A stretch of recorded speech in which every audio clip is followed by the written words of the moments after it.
Right side पे आती है। हाँ जी, ये आप जो है नक्शा स्टाफ से राइट होके ना वन पे हो जाए। कहाँ से? नक्शा स्टाफ से ये बादल कॉलोनी जहाँ खत्म होती है वहाँ नक्शा स्टाफ में इशारा थे मुझे नहीं पीछे। हाँ जी। केड़े बैंक जाना है? पंजाब बैंक। अच्छा नहीं इधर वो कॉलोनी खत्म हो गई है। हाँ जी, ये नोबल हॉस्पिटल है। कॉलोनी खत्म हो गई। राइट साइड पे अच्छा क्योंकि रास्ता है तो राइट साइड पे होना ए कट आ गया सी। हाँ, कर लो। कट ओ काफी जगह ऊपर से घूम के आना पड़ेगा। ये कट ये बंद किया हुआ है। ये तो बंद नहीं है। ये कट जहाँ मैं बात कर रहा था वहाँ हम मेरा ख्याल है उसी नक्शे पे ही स्टॉप पे ही थे। उधर से साइड पे हो जाते हैं। वो आ गया स्टाफ आ गया। यहाँ से बंद करते हैं। ये राइट साइड पे देखो पर जा रहा है। हाँ इधर ही जा रहा है। हाँ ये आ बिल्कुल गया गुड लक। सही, कट भी इत्थे। वो आगे मैं जान नहीं सही जा रहे तुम इधर ਨੂੰ ਹੋ ਜਾਓ बस। यहाँ गुड लक तो आ गई, लोकेशन खत्म हो गया। सर थोड़ा सा इधर है ना अंदर जाना किधर जाना है इतना ही? ये इस तरफ जो सड़क है ना नहर की तरफ जा हाँ, हाँ। उधर जाना है। ये वाली नहीं उधर वाली। अंदर जाना है ना। हाँ इसलिए मैं भी चलती जा रही है।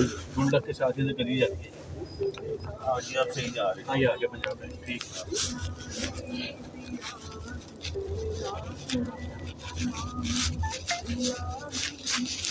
डॉक्टर साहब आयो जरा मेरे नाल आगे नहीं वेट करना। जी जाहिर है आपके साथ तो आगे जाएंगे।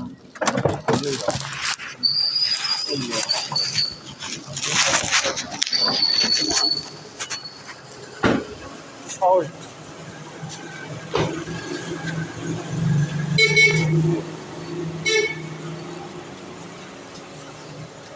अल्लाह सीढ़ियाँ चढ़ गई। अस्सलाम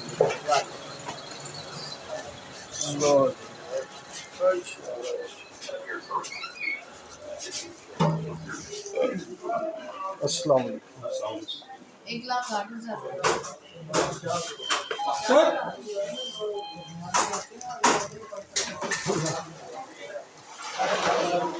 सर बैलेंस चेक करूँगा।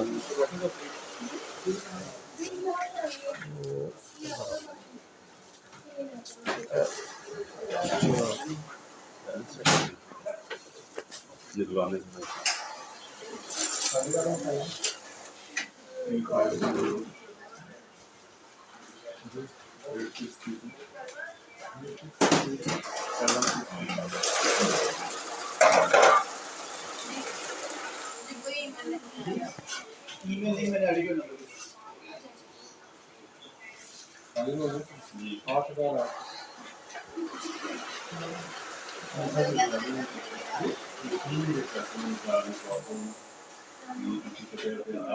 Biometric not responding are.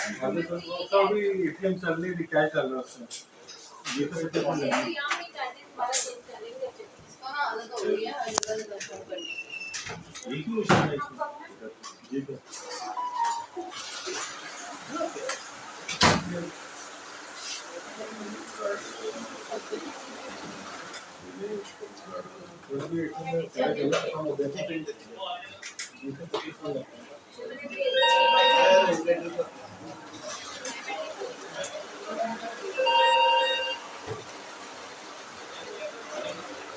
क्या प्रॉब्लम है? पेटीएम में कह रहे हैं पैसे पहले जा रहे हैं और पैसे निकलाने। तो कोई गल नहीं है, आज चलते हैं वापसी तो ले लांगे। अली साहब सीबीसी आ गई है। पैसे उन्नी देर मैं खर्च कर देना, अगर नहीं है तो चलिए।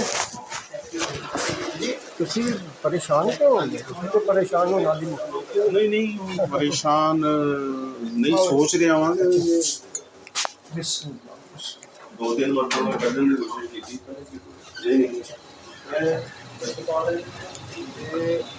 लॉर्ड